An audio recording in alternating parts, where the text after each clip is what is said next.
Good afternoon. My name is Mitchell Ruth, and for Journal Club 1, I'm doing pediatric grooming.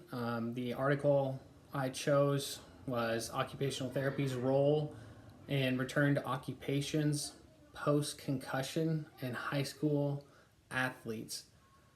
This study utilized a qualitative phenomenological approach designed to understand how OTs can support high school athletes post concussion.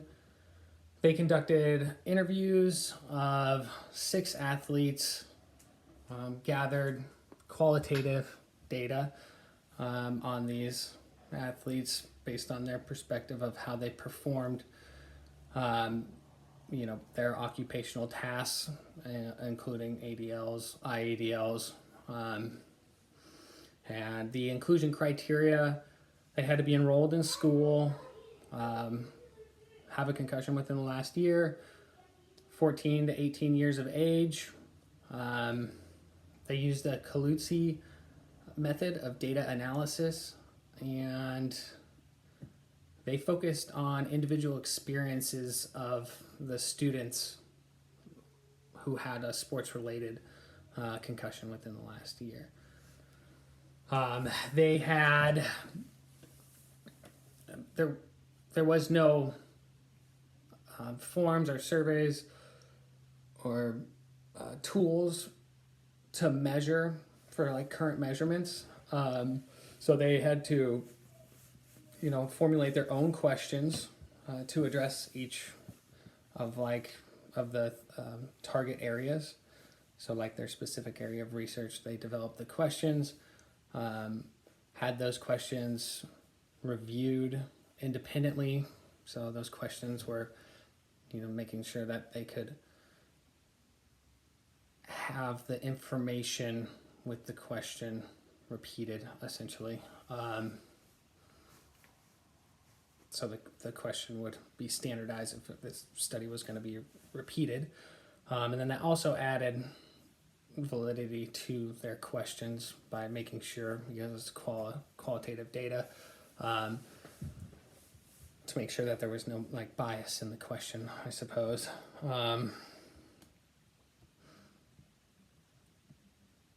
And there seems to be a gap in post-concussion protocol for high school student athletes, and the importance of a client-centered approach within occupational therapy. So this research article was kind of going into going into the areas that they struggle with, and proving that a client-centered approach could be beneficial based on the skills of occupational therapy and the experiences of these student athletes. The interviews were broken down into categories that included personal information, concussion background, interaction with other medical personnel, occupations disturbed, and specific occupations that they're involved in.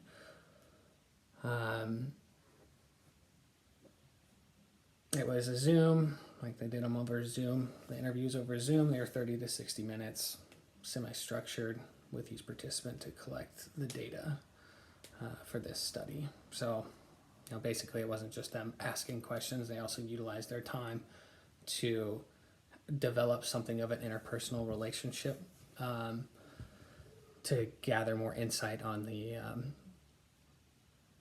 ADLs and how they were affected post concussion.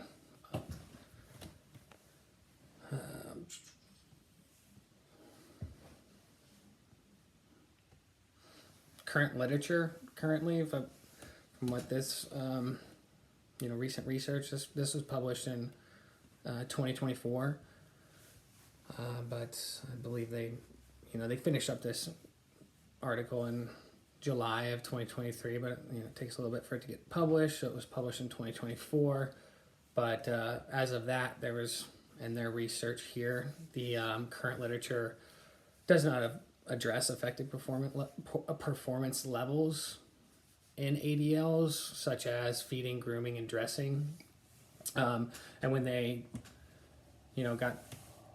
when they were doing their study, every single one of the participants had, occupations that were affected. I mean, we're talking school, they had headaches, dizziness, they were tired, sleep routines were affected, losing balance in the shower, difficulty with relationships and interpersonal relationships and staying focused in school. So, it really points to how occupational therapy and an individualized approach, helping them, addressing their sleep hygiene and their, their balance issues, so they don't slip and fall and hurt themselves, driving, being dizzy when they're in the car, riding as a passenger. Those things are things that we can address. So, having an individualized plan, because also with the participants, they all had different symptoms. It wasn't the same across the board. That those ones that I just mentioned were just the common themes that came out.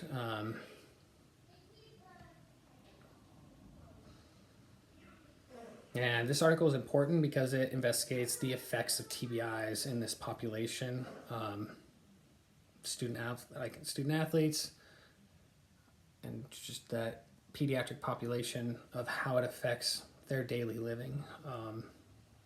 We're talking, even though there's not, the numbers weren't necessarily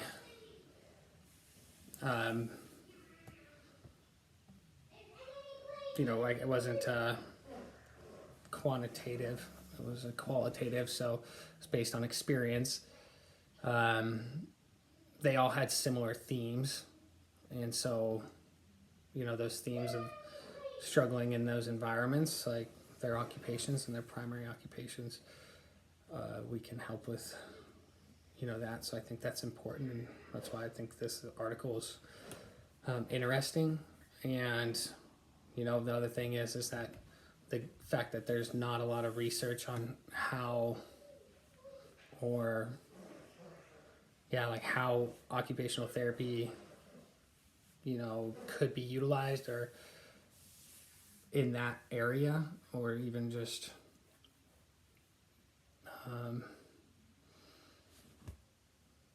how occupational therapy could be utilized as creating an individual treatment plan for adolescents, pediatrics, to help them recover, to regain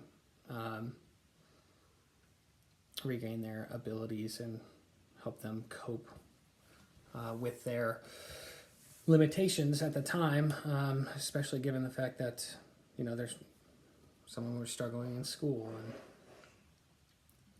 having just those problems that can be addressed fairly, it can be addressed by occupational therapy. So it kind of brings light to that and demonstrates our importance in post-concussion, or where our importance, or where we could be utilized and how we could be utilized post-concussion symptoms. And each one of them had a different symptoms, severities, but the themes were the same. And I think that's important to take into consideration, that those we can address those areas and create individualized treatment plans. And it's something that should be, or could be, studied further to see how that would, if it would improve performance, post-concussion. That could be something to look into. So I think that's important. Some of the limitations: the sample size was small. All the students geographically located in the same region. Close to the. I'm they were all in South Carolina or North Carolina, and they were all high school athletes with at least one sports related injury.